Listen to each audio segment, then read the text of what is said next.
Pour les statistiques de l'année 2020, on s'est clairement focalisé sur la question de l'accès digne à l'alimentation. Pour une raison simple, c'est que l'année dernière, alors que c'était plus tellement notre tendance depuis quelques années, quand même au Secours catholique, on s'est refocalisé un peu sur la question de l'aide alimentaire pour la bonne et simple raison qu'il y a eu un accroissement important des demandes, une augmentation de 7% sur l'année. Voilà, et aussi parce que donc il y avait des demandes importantes de la part du public, mais aussi parce que les autres acteurs de l'aide alimentaire ont été une partie de l'année ralentis, voire complètement à l'arrêt. Donc on a effectivement été mobilisés sur cette question-là, et donc c'est pour ça qu'on a fait un zoom vraiment sur la question de l'accès digne à l'alimentation.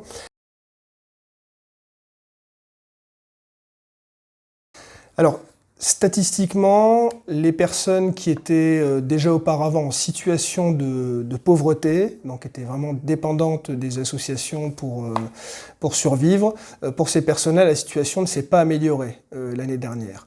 Et de surcroît, on a vu effectivement arriver des nouvelles personnes qui auparavant étaient en situation de précarité, de fragilité, et qui, à l'aune de la crise sanitaire, ont basculé vraiment. Alors, on a évalué, on a identifié en fait les raisons et on évalue qu'à peu près 30% des personnes que nous avons accueillies l'année dernière qui ont constaté une diminution de leurs ressources.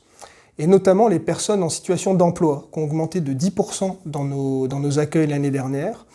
Et donc ça s'explique assez facilement, notamment par les mesures de chômage partiel. Néanmoins, elles ne prenaient en charge qu'une partie du salaire et pas du tout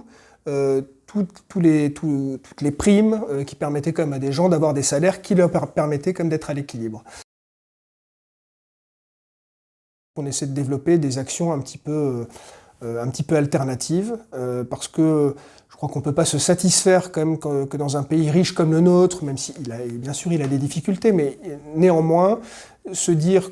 et accepter le fait qu'il y a des personnes qui durablement aient besoin de la solidarité pour pouvoir se nourrir, c'est quand même pas quelque chose qui est très acceptable, quoi. Donc nous on refuse vraiment cette fatalité-là, et on essaie de développer donc des actions un peu alternatives. Donc voilà, on a des épiceries solidaires où les gens peuvent faire venir, ils viennent faire leurs courses, j'ai envie de dire comme dans n'importe quel commerce, simplement il y a une part à payer qui est beaucoup moins importante. On développe, et c'est des choses qui sont encore devant nous, on sait qu'on a encore un saut qualitatif à faire, mais des jardins partagés aussi, où les gens peuvent produire eux-mêmes la nourriture qu'ils vont consommer. Et puis probablement aussi devant nous, pourquoi pas aller vers de la création de groupements d'achat solidaires et des choses comme ça, qui permettent vraiment aux personnes d'être actrices de leur parcours et leur permettent de s'aider elles-mêmes, d'une certaine manière.